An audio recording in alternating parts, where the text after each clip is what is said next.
Si tu veux être honnête avec toi-même, pose-toi cette question. Imagine ce que ta vie serait si tu étais plus intelligent que 99% des gens. Pas un peu plus intelligent, pas bon élève, 2 fois plus intelligent que tu ne l'es aujourd'hui. Tu comprendrais tout plus vite que les autres. Tu passerais les examens sans douleur. Tu verrais les solutions avant même que les problèmes apparaissent. Tu créerais des projets qui fonctionnent. Tu prendrais de meilleures décisions. Les gens t'écouteraient quand tu parlerais. Tu serais respecté. Et des opportunités s'ouvriraient à toi presque naturellement. Tout ça pour une seule raison. Ton cerveau fonctionnerait mieux. Et maintenant, laisse-moi te dire quelque chose qui va peut-être te déranger. Tout ce qu'on t'a appris sur l'intelligence est faux. On t'a fait croire que l'intelligence est un don. Quelque chose de génétique. Quelque chose de fixe. Alors que la réalité, c'est beaucoup plus inconfortable. Tu peux devenir plus intelligent, à n'importe quel âge.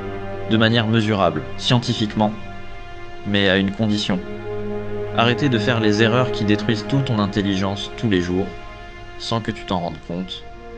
Et non, je ne parle pas de scrolling, je parle de réflexes mentaux, d'habitudes psychologiques, de croyances que l'école et la société ont installées en toi, et qui sabotent ton cerveau depuis des années.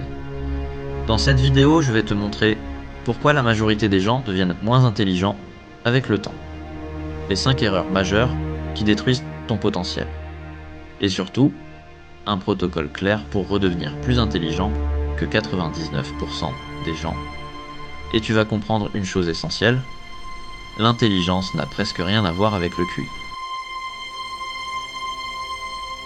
Ce que l'intelligence n'est pas, on va commencer par déconstruire. Parce que tant que tu as une mauvaise définition de l'intelligence, tu es déjà en train de perdre. On appelle intelligentes les personnes qui comprennent vite, apprennent vite, répondent juste du premier coup, ont de bonnes notes, réussissent à l'école, et inversement, ceux qui prennent plus de temps, qui doutent, qui échouent, qui ont besoin de répéter. On les classe comme moyens, voire stupides. Et c'est probablement la chose la plus stupide que notre société ait jamais faite. Parce que comprendre vite n'est pas une preuve d'intelligence. C'est souvent une preuve de familiarité. Répéter une information n'est pas un signe de faiblesse, c'est un signe de construction profonde. Mais l'école ne récompense pas ça.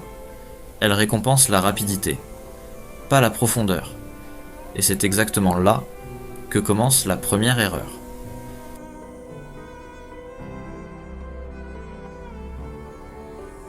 Un jour, un petit garçon rentre de l'école avec une note de son professeur.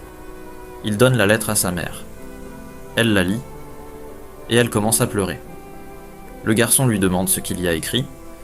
Sa mère lui dit « Ton professeur dit que tu es trop intelligent pour cette école, et qu'ils n'ont rien de plus à t'apprendre. » Des années plus tard, ce garçon deviendra l'un des plus grands inventeurs de l'histoire. Son nom, Thomas Edison. La vérité, c'est que la lettre disait exactement l'inverse. Elle disait que l'enfant avait trop de difficultés intellectuelles pour continuer à l'école. Ce que cette histoire montre, ce n'est pas que l'école est mauvaise. C'est que la définition de l'intelligence était fausse.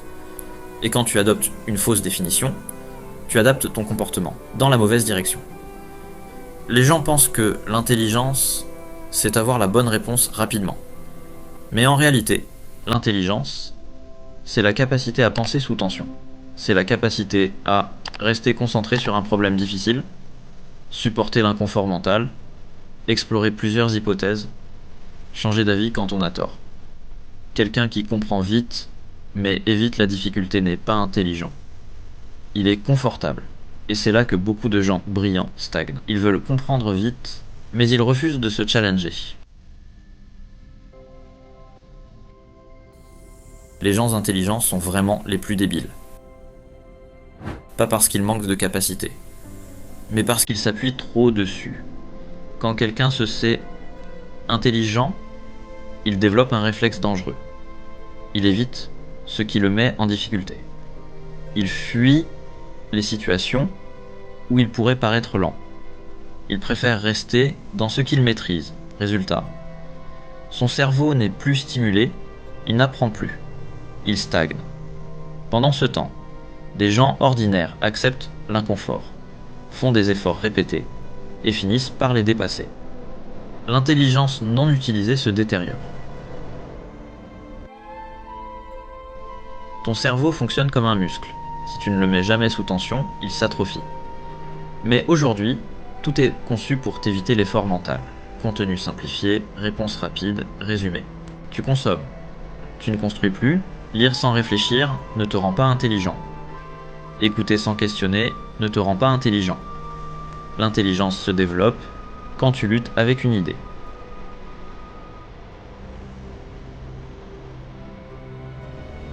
La majorité des gens préfèrent avoir tort en silence que risquer d'apprendre publiquement. Mais chaque fois que tu évites une erreur, tu évites une restructuration de ton cerveau. Les gens intelligents ne sont pas ceux qui ont raison souvent. Ce sont ceux qui corrigent vite.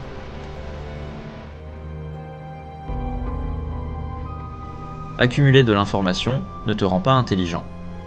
Transformer l'information, oui. Quelqu'un qui sait beaucoup mais ne crée rien avec ce savoir n'est pas intelligent. Il est rempli.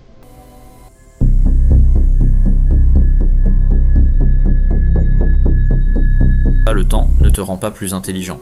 Il te rend plus confortable dans tes habitudes. Si tu continues à penser de la même façon, ton cerveau va se rigidifier. Et plus tu avances en âge, plus changer devient difficile. Ce n'est pas une question de motivation, c'est une question de structure mentale.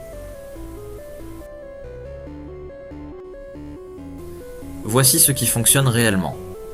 Premièrement, expose-toi volontairement à la difficulté intellectuelle. Deuxièmement, prends le temps de réfléchir lentement. Troisièmement, explique ce que tu apprends avec tes propres mots. Quatrièmement, cherche activement ce qui contredit tes idées. Cinquièmement, accepte l'inconfort comme un signal de croissance. Ce protocole est simple, mais il est exigeant. C'est pour ça que peu de gens le suivent. L'intelligence n'est pas un don, c'est une responsabilité. Tu peux devenir plus intelligent que 99% des gens, pas en apprenant plus, mais en pensant mieux. Et la vraie question n'est pas « est-ce que c'est possible ?», la vraie question est « es-tu prêt à abandonner le confort mental pour récupérer le contrôle de ton cerveau ?» Parce que dans le monde dans lequel on vit, devenir plus intelligent n'est plus un luxe. C'est une question de survie. Si cette vidéo t'a plu, booste la chaîne en t'abonnant.